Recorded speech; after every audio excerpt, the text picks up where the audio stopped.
Heart Attack Man dropped a new album, Joyride The Pale Horse. Glory has been talking to me about this record for months, so I'm just going to let her take this one away. Heart Attack Man, I love you. I love you so much, Heart Attack Man. They are, let me start this off by saying they've been one of my favorite bands since 2019, probably.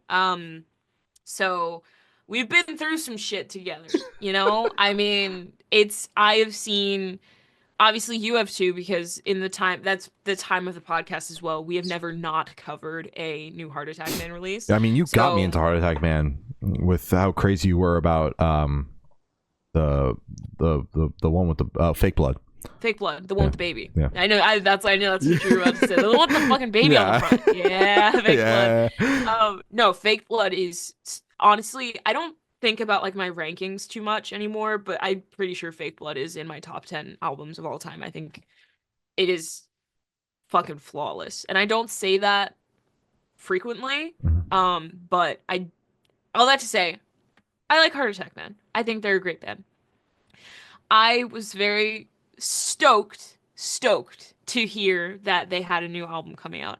All of the singles that they dropped for it, I really enjoyed. The only one that kind of confused me a bit was the title track, Joyride the Pale Horse. It made me go, why the fuck is this a single? Just a little confusing, but it's fine. And it was the closer as well, so it was just kind of my brain. You dropped the title track, a slow song, and the closer all in one. That felt like that was the song that had me being like, okay, this album is, you know, going back to the old sound while also progressing on that. And then they put out that single. I'm like, okay, but they're also still baking in what they did on the last album. Which, like, oh wait, I'm seeing the whole thing. Yes, wait a minute, it's all starting to come together.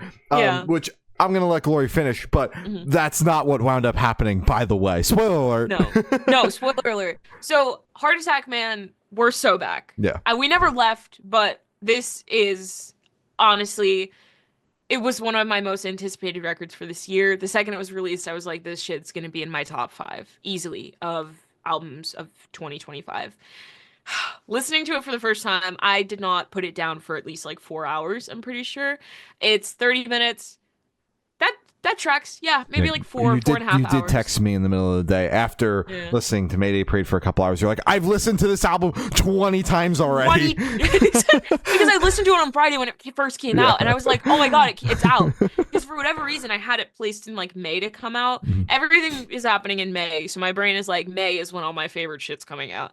No, it came out early, so now I get to have this, and I'm so excited. It leaked! So, it leaked, but like officially, so it's just out, I guess. So, one more song, I'm gonna just go track for track because I'm gonna speed through it. I promise I'm gonna speed through it because I'm so excited about this record. I don't know how to summarize it in just a short. But you're good, man. Rip it. Okay, track one more song, Imposter Syndrome. I think it is an incredibly catchy, sad fucking song. I think it is so well written. It is like gut-wrenching when you actually like listen to the lyrics and kind of figure out what he's saying, and fuck, it's relatable as shit because it's like, fuck, what if they all just realize I'm corny and I'm a fucking fraud and that's their last impression of me when I die? Insane concept, fucking something I feel like everyone deals with at some point in their life, and I think they wrote it perfectly, and I think it captures the energy. It's so Heart Attack Man, it's incredible. Okay, End of the Gun is also an incredible fucking song, catchy as shit. Something that I'm gonna bring up with every single song on this record is that it's catchy because Heart Attack Man just has that energy with every single song they release. They somehow always manage, even with fucking Moths in a Lampshade, one of the saddest songs that I've ever listened to. Other people might not relate. For whatever reason, that song just fucking rips my guts out and fucking stomps on it. But that's a lot. That's an image. I know. It's gut-wrenching, dude. So for whatever, there's still catchy parts and parts that make me go, damn, fuck. So this entire record is very catchy. Spit was a single, and that shit was one of my favorites. It came out alongside Laughing Without Smiling, which is my favorite single that they dropped. Spit's fucking incredible. Another catchy kind of like, fuck you, middle finger to whoever the hell. Lay Down and Die.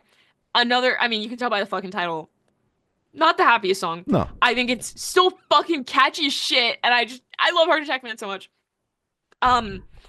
Laughing Without Smiling, as I said, is one of my favorite songs that I think Heart Attack Man has ever dropped. It's up there with Pitch Black. It's up there with Fake Blood. It's up there with it's like C40, I think. Or it's one of the ones where C4. he's in the fucking tree. C4, thank you. Where he's just in a fucking tree on the cover art, I think. I don't know what the hell he's doing up there. Um Call of the Void is another one. Shout out Hot it was it Hot Milk who did a Call to the Void, or Yeah. was it? Yep. Yeah, because I read it and I was like, oh my god, I love two A Call to the Voids now. Great fucking track. Can't Slow Down is another track. Unfortunately, it is on the not slower, shorter side. It's in and out with a minute and a half. It's fine, catchy as shit. It does its job. One Good Reason is another great track. Again, it's just I don't they somehow merged all of their sounds from their very beginning to their most recent record and then added a flair of something new. So, because it still had all of the familiarities and comfort that I find in Heart Attack Man, but with just like I felt listening to this record, listening to it for the first time, I felt the way I listened to Fake Blood for the first time, where it was just like, fuck, this is like I can't believe this didn't exist before. I can't believe I didn't have this in my life before. One Good Reason is one of my favorite songs off of it. It is catchy as shit. It reminds me specifically of something that would be on Fake Blood. Only it's just not as aggressive, but I feel like just his vocals overall, the melody, it just kind of has that vibe. I'll See You There is great. The Gallows is great. Quit While I'm Still Ahead is great, and Joyride the Pale Horse has grown on me a lot. I didn't understand it when it was released as a single, but I think as a closer and in the context of the record, I think it's incredible.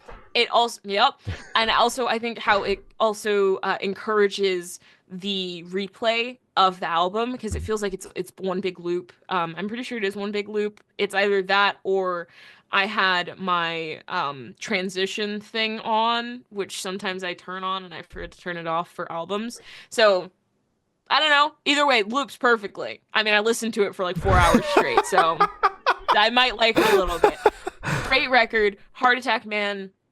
This album is something special. Genuinely, this album made me feel like I was like, oh my god, 14 again, and that's crazy. Yeah.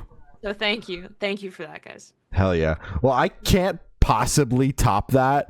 Gonna be honest with you, but I thought that this album was awesome. I enjoyed the last record, but we talked about it in the interview we did with Adam.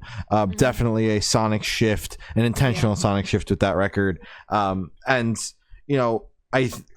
People liked it, but it was such a shift from the last record that people, and there was an EP in between the last record and the in between that last record and Freak of Nature. That built on what Fake Blood did sonically, and then there was just kind of this wild ass curveball that came out of nowhere with Freak of Nature.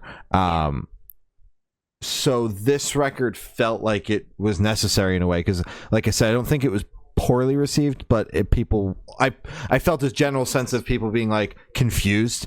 There was, as a fan, I was confused. I was like, what the general sense of confusion, and then people kind of coming around on the album as it had its time out in the world.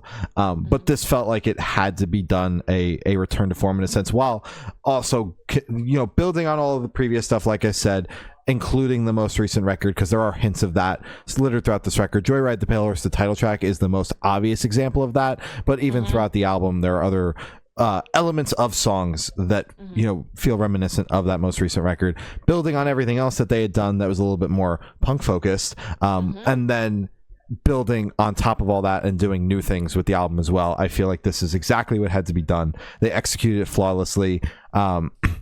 My favorite part about the album is that each song perfectly fades into the next one. Yes. And it wasn't your Spotify transition that you might have had on.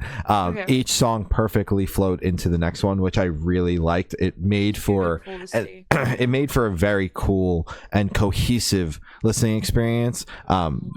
severely underrated when bands do that. But I'm glad that not every band under the sun does it, because it would get old really quick. But when bands do decide to do that, it's always something I like to call out because I think it's very cool, and it builds an album listening experience versus just listening to a bunch of songs that happen to be on a collection, which happens occasionally. So I really enjoyed this record. I like the way it opens with one more song, Imposter Syndrome. I like Spit. I really like Laughing Without Smiling. Can't Slow Down is a slow track, or not a slow track, a quick track with it only clocking in at about 90 seconds, but I really like that. And The Gallows and Joyride the Pale Horse, the title track, has also grown on me as well. I think it closes off the album very well. So yeah, I think that this record is really solid, and much needed. I'm digging it a lot. And I know you're going to be spending with a shitload of time with this record. Like I already have it downloaded to my phone. Yeah, and I don't do that. Usually, I have to stay with it for like a couple weeks and be like, okay, you'll get added to the permanent collection. No, that shit, day one.